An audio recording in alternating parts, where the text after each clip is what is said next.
So I just got done watching Kabaneri of the Iron Fortress, and it was a pretty good time. I'd give it a 675 out of 1,000. I can't say that it had much in the way of an interesting story or characters, or that much of it made a whole lot of sense, but that's okay, cause it had a lot of other stuff going for it. Heart-stoppingly beautiful character designs by Haruhiko Mikimoto, animated with a level of detail that his designs would have gotten in a late 80s OVA series, fantastically choreographed action scenes, lots of stuff that's just straight up badass on a conceptual level. Like, I don't really need any context to know that a guy bolting huge pieces of iron onto his chest while screaming over epic Hiroyuki Sawano music is awesome. It's pretty fucking awesome just by itself. Kabaneri of the Iron Fortress is like an art book. There's countless individual frames of Mumei's face just looking adorable that I want to print out and pin up on my wall and just stare at for an amount of time which long exceeds my memory of even having seen the show. Now, I can easily understand why a lot of people wouldn't like this show if those aren't the kind of things that they value. If Mumei's opening scene didn't make you want to dedicate your life to following her, or if the prospect of superpowered human-zombie hybrids and samurai fighting against giant zombies with swords doesn't excite you, then, well, you might want to look somewhere else. What does confuse me, however, is the huge negative reaction that I've been seeing to this show's trajectory. Namely, a lot of people claiming that, for one or more of any myriad reasons, the show got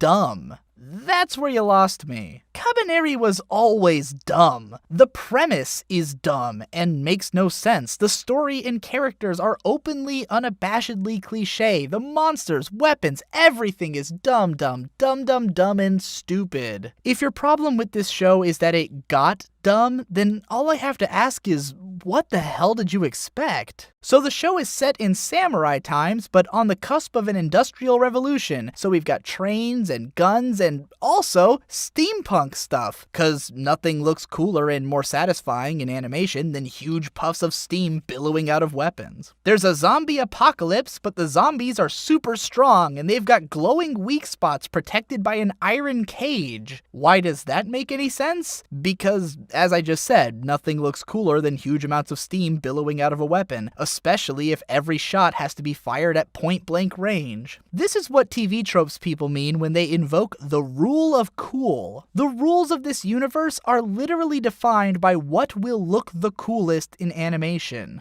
I'm willing to bet that there was a production meeting for this show where someone said, "We want there to be lots of big explosions of blood and gore. What can you think of which would create the biggest, most satisfying explosion of blood and gore?" Well, what about driving a massive fucking train through a horde of zombies? Yeah, that works. We also want to have people fighting the zombies up close and personal, but there's a limit to what we can do if those people are bound by the laws of physics and logic. Well, if we introduce a race of superpowered zombie-human hybrids, then we can pretty much animate whatever our imaginations can conjure. Yeah, that works too. Now, I'm not saying that Kabaneri couldn't have possibly had a better story or more interesting characters and still have been exactly as badass as it was. I mean, you can look at anything Gainax has ever made and see that the rule of cool can be paired exquisitely with excellent storytelling. But I do have to wonder how anyone made it 3 episodes into this show and thought that it had any priorities other than animating cool shit. By the end of, say, Gurren Lagann episode 3, Kamina had already been through a whole character arc, and Simon was balls deep into one. By the end of Kill La Kill episode 3, Ryuko and Satsuki were in the midst of a big deal ideological conflict. By the end of Kabaneri episode 3, we were finding out that the main characters have to drink human blood in order to keep their powers going, and Mumei was stabbing a pregnant woman to death because her unborn baby was infected with a zombie virus. The priorities were pretty different. I don't think it's wrong to dislike Kabaneri for the fact that its story and characters are dumb, and I don't think it's wrong to want every show to have some depth and intrigue to it, and to hope that what you're getting is going to be more like Brotherhood and less like a Kame ga Kill. But I really do have to wonder if a lot of audiences aren't going into stuff with way too high of expectations and missing the forest for the trees when it comes to a show like this. When the first episode of Kabaneri of the Iron Fortress came out, my biggest concern was the question of how how are they going to keep this show interesting? When you've got a show that seems to be banking everything on over-the-top action sequences and rule of cool setting design, then there's really only two ways that you can keep it hyped up over the course of the show. Either you can continually up the ante on each action scene, making every scenario even crazier and more exciting than the last, or you can try to have a plot with some emotional stakes to it, or some mystery which keeps the viewer invested in the characters and story. My biggest fear with Kabaneri was that it was going to try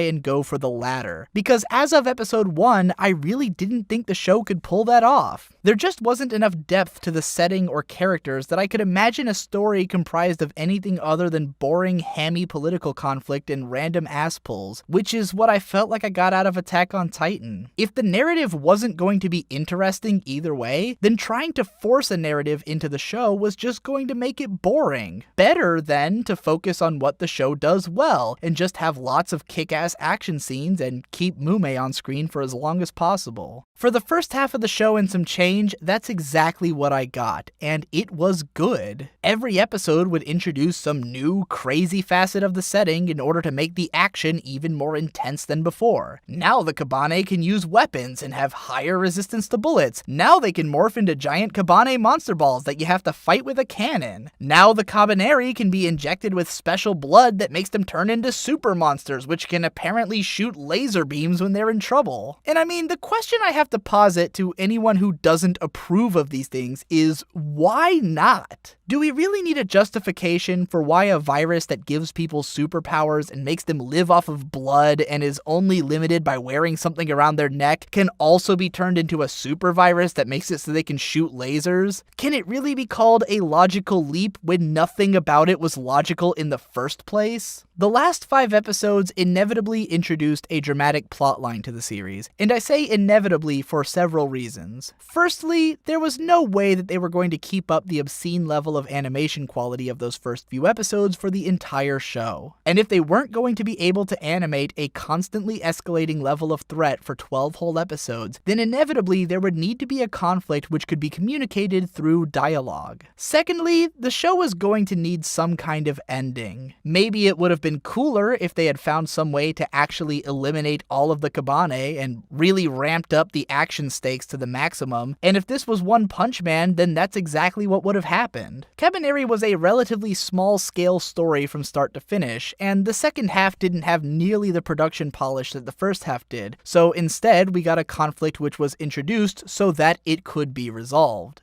I get why people don't like this. Biba was a weird villain with motivations that weren't spelled out clearly enough to completely make sense, and it's a little too obvious that his entire existence is just so that the series can have an antagonist who can give Ikuma a girl to save and a bad guy to kill. The second half of Kabaneri isn't as good as the first half, but again, it seems to me like all of this stuff was inevitable. As soon as we learned about Mume's brother and the fact that she'd never been bitten by the Kabane before, and then saw her recognizing the girl at the heart of the Black Cloud, the rest of the show was pretty much set in stone. Mume's brother was going to be the antagonist, Mume's loyalty to him was going to be her downfall, his ideologies were going to clash with Ikuma as they both have different philosophies about how to reach the same goal, and Ikuma was going to have to save Mume after she got turned into a Kabane monster. If you didn't get all of that by the time they introduced the idea of the white blood, then you might not have been paying attention. None of this came out of nowhere. Sure, we didn't know the exact way that the Kabaneri transformation worked until later into the show, because that's when the characters who knew about it entered the story. But it's not like it wasn't obvious that this was going to be a major plot point from the second we heard about Mume's fear of being weak. We could probably even figure out, from the way that pretty much every military leader in this world seems to be horribly corrupt, aside from the one who's a cute girl, that there was going to be some kind of major political power play going on later. And again, yes, Biba's actual motivations and actions are pretty weird, but I don't think that it would have made a gigantic difference in what the show actually is if those motivations had been more clear. The second half of Kabaneri did not surprise or disappoint me because I didn't expect anything other than what I got. It's not as good as the first half, but it's not bad. It still has some pretty cool action scenes, ideas, and character moments. It was still a pretty good art book in parts like where Ikoma makes his big transformation into a half-Guyver and blasts an entire fucking train off the rails, or when Mume turns into a giant Princess Mononoke thing. Of course, it could have been better. The first half could have been better, but it also could have been so much worse. What bothers me about Kabaneri's critical reception is not the fact that a lot of people don't like it, nor the fact that there's a lot of elements to it which I think are worth celebrating. It's mostly the fact that people are acting so surprised that they didn't get the next FMA Brotherhood out of it. I feel like everyone has in their heads this mythical idea of the perfect anime that starts out hype and cool, and then develops a huge cast of memorable, lovable characters and a winding narrative full of epic plot twists and reveals and emotional character moments, but also badass action scenes and hype, and it's dark but not grimdark, and funny but not goofy, and it's only just convoluted enough that you can kinda look past it, and I really think that we only got that show once, and we got it because it was a readaptation of a show which had already proven such a massive worldwide success that they would have been crazier not to make it all over again. And as much as I appreciate Brotherhood and how well it captures the seemingly worldwide shared idea of what a perfect adventure story should be, I also think that there's a million other kinds of stories which are maybe not so perfect, but are worth telling anyways. Kabaneri was fine. It was dumb, but it wasn't broken. It didn't ask you to accept a plot line which was completely at ends with the rules of its own universe, or to enjoy watching your favorite character get sexually assaulted, or to sit through the same goddamn light novel trash that you've seen 100 times before, or to buy into the logic of a scenario that literally doesn't make any sense even in context. It's just a cool action show that doesn't bore you to tears with too much rote dialogue and convoluted bullshit. It just gets in, does what it needs to do, and gets out. It also has an actual American actor playing an American character who is fluent in both English and Japanese, and it didn't even really need him, and that is something that I can definitely appreciate. Hey everybody, if you enjoyed this video, then consider supporting me via Patreon to keep this channel going. Subscribe to my podcast and to my vlogging channel if you want to hear way too much of my voice, and as always, thanks again for watching, and I will see you in the next one.